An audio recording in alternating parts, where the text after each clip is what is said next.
at some point fall. And when you do, I want you to know this, remember this, there is no such thing as failure. Failure is just life trying to move us in another direction. Now, when you're down there in the hole, it looks like failure. So this past year, I had to spoon feed those words to myself. And when you're down in the hole, when that moment comes, it's really okay to feel bad for a little while. Give yourself time to mourn what you think you may have lost. But then, here's the key. Learn from every mistake, because every experience, encounter, and particularly your mistakes are there to teach you and force you into being more of who you are. Have you ever been told no so many times that you started to believe it? Imagine being rejected from a job because you're not fit for television. Now imagine becoming one of the most influential media figures of all time. This isn't fiction. This is the story of Oprah Winfrey. Before we dive deeper, here's something to think about. Oprah was once fired from her job as a television reporter because they said she was too emotionally invested in her stories. That same emotional connection would later become her superpower, touching millions of lives across the globe. From a childhood marred by poverty and abuse to becoming the first black female billionaire in history. From rural Mississippi to global media dominance. How did she do it? What can her journey teach us about turning rejection into a launching pad for unprecedented success? Today, we're breaking down the extraordinary rise of Oprah Winfrey, the rejection, the resilience, and the royalty she achieved not through birthright, but through unwavering determination. Born in 1954 in rural Mississippi, Oprah Gail Winfrey entered this world with seemingly every card stacked against her. Her mother, Vanita Lee, was a teenage single parent who worked as a housemaid. Oprah spent her early years on her grandmother Hattie Mae's farm in Kosciuszko, Mississippi, wearing dresses made from potato sacks because they couldn't afford proper clothing. Think about that for a moment. From potato sack dresses to designer gowns on red carpets around the world. The contrast is staggering, but the journey there was anything but smooth. At age 6, Oprah moved to Milwaukee to live with her mother. This would begin one of the darkest chapters of her life. From age 9 to 13, Oprah was sexually abused by male relatives and family friends. The trauma was overwhelming. By 14, she became pregnant. Her son was born prematurely and died shortly after birth. Most people would crumble under such circumstances. Statistics would predict a life of continued hardship, possibly perpetuating cycles of poverty and abuse. But Oprah wasn't most people. At 13, after years of acting out due to her trauma, Oprah was sent to live with her father, Vernon Winfrey, in Nashville, Tennessee. This move would become the first turning point in her life. Vernon was strict, but provided structure and emphasized the importance of education. He required Oprah to read a book every week and write a report on it. Little did he know, he was helping to craft the foundation of what would later become the world's most influential book club. In high school, Oprah began to find her voice. She joined the speech team and quickly proved herself to be a natural orator. At 17, she won the Miss Black Tennessee Beauty Pageant, which led to a part-time job at a local black radio station, WVOL. The seeds of her media career were planted, but the path forward would be lined with rejection and obstacles that would have stopped most people in their tracks. While still in high school, Oprah secured a job as a news anchor at Nashville's WLAC-TV, becoming both the youngest and the first black female news anchor at the station.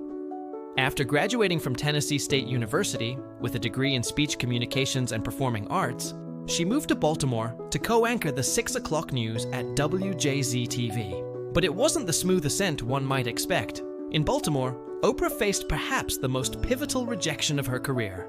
She was removed from the anchor desk and placed as a reporter because producers felt she was too emotionally invested in her stories. They criticized her for showing too much empathy, for crying with interview subjects, for being unable to detach herself from the human element of the news. Imagine being criticized for the very quality that would later make you beloved by millions. Imagine being told your greatest strength was a weakness. This demotion led to Oprah co-hosting a local talk show called People Are Talking. It was here that Oprah discovered her true calling. The format allowed her to connect with people, to show that empathy that had been deemed inappropriate for hard news. The show was a hit, running for 7 years. In 1984, Oprah made another pivotal move. She relocated to Chicago to host AM Chicago, a low-rated morning talk show. Within months, Oprah had transformed the program, taking it from last place to first in the ratings. The show was renamed The Oprah Winfrey Show and expanded to a full hour. But even as her star began to rise, Oprah faced criticism and rejection at every turn. Critics said she was too emotional, too open about her personal struggles, too unconventional for mainstream television. The television establishment didn't know what to make of this bold black woman who didn't fit into any of their predetermined boxes. Yet, it was precisely this authenticity that audiences connected with. When Oprah revealed on national television that she had been sexually abused as a child, she created a watershed moment in television history. Survivors across the country suddenly felt seen and understood. Oprah had taken her deepest wound and transformed it into a healing connection with millions. In 1986, Oprah founded Harpo Productions, becoming one of the first Black Americans and one of the first women to own their own production company. This move was revolutionary. It gave Oprah complete control over her content and career at a time when such independence was rare, especially for women and minorities in media. The name, Harpo. Oprah spelled backward, symbolized her determination to flip the script on what was expected of her. She wasn't just changing her own destiny, she was rewriting the rules of an entire industry. By the early 1990s, The Oprah Winfrey Show had become the highest-rated talk show in television history. But even at the height of her success, Oprah continued to face rejection and criticism. When she decided to shift her show away from tabloid topics towards self-improvement and spirituality, what she called living your best life. Industry insiders predicted failure. They couldn't have been more wrong. The new direction resonated deeply with viewers and elevated the entire genre of daytime television. Oprah's book club, launched in 1996, turned unknown authors into bestsellers overnight. Her endorsement became so powerful that it was dubbed the Oprah Effect. Anything she recommended would fly off shelves within days. In 1998, Oprah starred in and produced the film adaptation of Toni Morrison's Beloved, a project deeply personal to her. When the film underperformed at the box office, Oprah faced harsh criticism. She later revealed that this failure triggered a bout of depression so severe she could barely get out of bed. She had invested her heart and soul into bringing this powerful story of slavery and its aftermath to the screen, only to see it rejected by audiences. But even this painful rejection became a stepping stone. Oprah reflected on this experience, saying, "Failure is just life trying to move us in another direction." Rather than allowing this setback to define her, she used it as an opportunity to refocus her energies. In 2000, Oprah launched the Oprah magazine, creating yet another platform to spread her message of empowerment and self-improvement. The magazine became one of the most successful startup publications in history. By the early 2000s, Oprah had transcended being merely a television personality. She had become a cultural icon, a tastemaker, and even a spiritual leader to millions. Her influence was so profound that researchers at the University of Maryland coined the term the Oprah Effect to describe her unprecedented ability to impact consumer and cultural trends. In 2002, Oprah was named to Forbes magazine's list of America's billionaires, the first Black woman to achieve this milestone. The girl who once wore potato sack dresses had accumulated wealth beyond imagination. But for Oprah, the money was never the goal. It was always about the impact. Her philanthropy has been as remarkable as her business success. Through her Oprah Winfrey Foundation and Oprah's Angel Network, she has donated hundreds of millions of dollars to causes including education and relief efforts. In 2007, she established the Oprah Winfrey Leadership Academy for Girls in South Africa, fulfilling a promise she had made to Nelson Mandela and investing $40 million of her own money in the project. When critics questioned why she built the school in South Africa rather than in the United States, Oprah responded with characteristic directness. "Well, I became so frustrated with visiting inner-city schools that I just stopped going. The sense that you need to learn just isn't there. If you ask the kids what they want or need, they will say an iPod or some sneakers. In South Africa, they don't ask for money or toys. They ask for uniforms so they can go to school." Even this act of extraordinary generosity was met with criticism and rejection. But Oprah remained steadfast in her vision, understanding that not every good deed will be universally applauded. In 2011, after 25 groundbreaking years and 4,561 episodes, The Oprah Winfrey Show aired its final episode. Many wondered if this would mark the beginning of Oprah's decline. Once again, the doubters were wrong. Oprah launched her own television network, OWN, Oprah Winfrey Network, becoming the first and only Black American woman to own a cable network. The early years of OWN were challenging, with low ratings and negative press. Critics were quick to label it a failure. In a 2012 interview, Oprah admitted, "Had I known that it was going to be such a difficult road, I might have done something else." But she didn't quit. Instead, she rolled up her sleeves and got more involved in the day-to-day operations of the network. Her persistence paid off. By 2013, OWN had become profitable ahead of schedule and began producing groundbreaking content, particularly shows centering Black experiences, such as Queen Sugar and Greenleaf. Throughout her career, Oprah has demonstrated an uncanny ability to transform rejection into opportunity. When she was passed over for a role in Steven Spielberg's The Color Purple. Because she was a talk show host without acting experience, she didn't take no for an answer.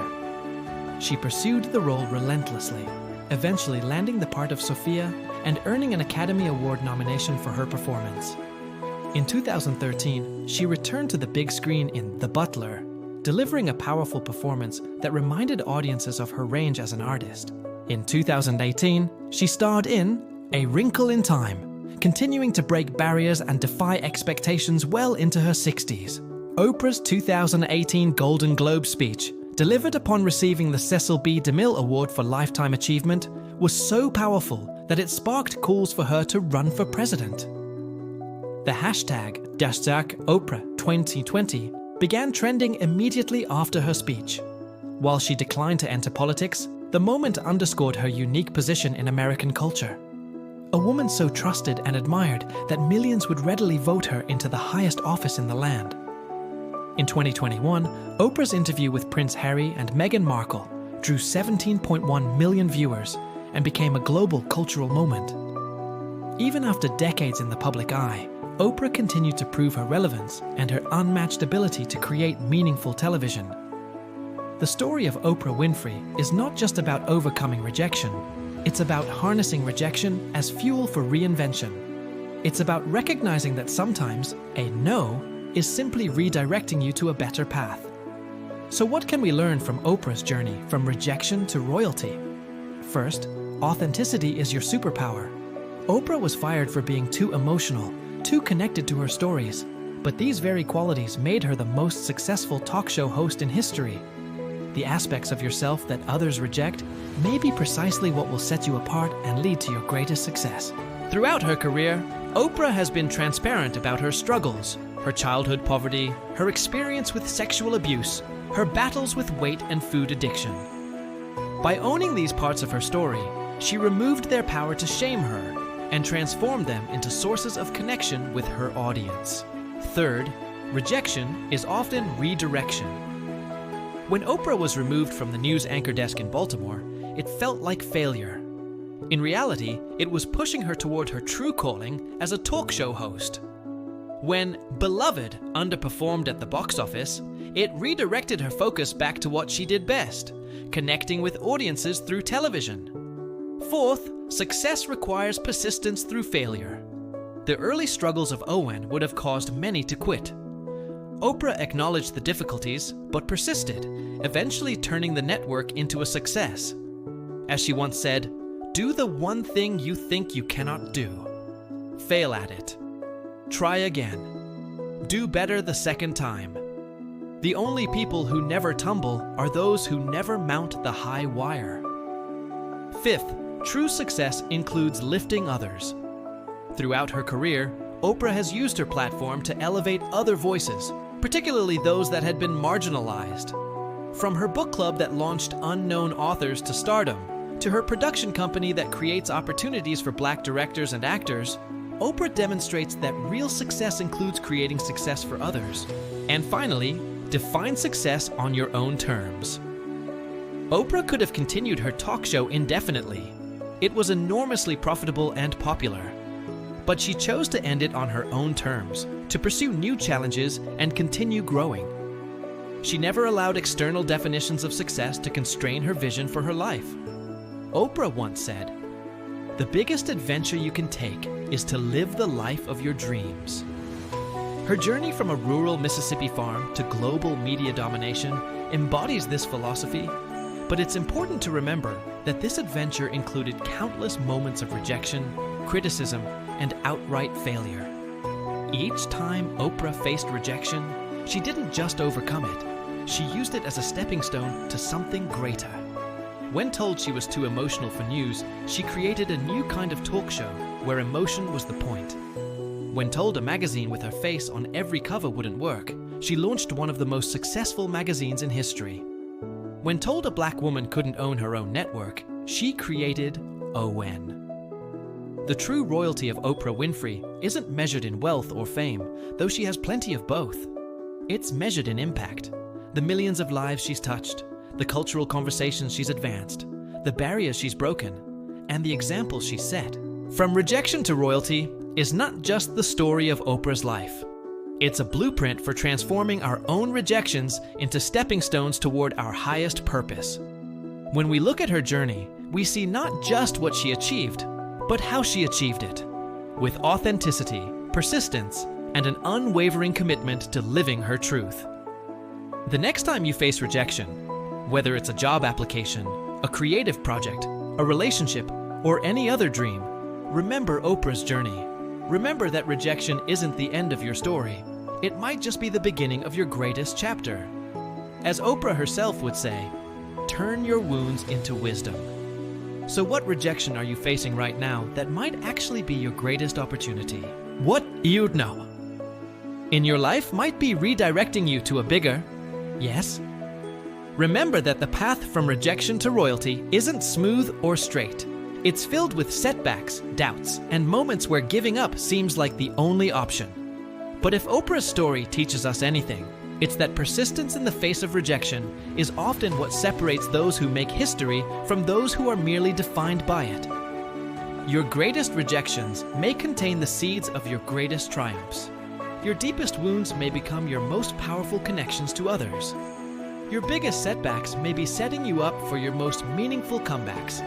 Like Oprah, you have the power to redefine what rejection means in your life. You can choose to see it not as a statement about your worth, but as redirection towards your purpose. As we conclude this journey through Oprah's life, remember her words. What I know for sure is that what you give comes back to you. Oprah gave the world her authentic self, her struggles, her triumphs, her wisdom, and her heart. In return, she received not just success, but significance, not just wealth, but impact, not just fame, but a legacy that will continue to inspire generations. From a little girl wearing potato sack dresses in Mississippi to one of the most powerful and beloved figures in media history, Oprah Winfrey's journey reminds us that our beginnings do not determine our endings. Our rejections do not define our worth.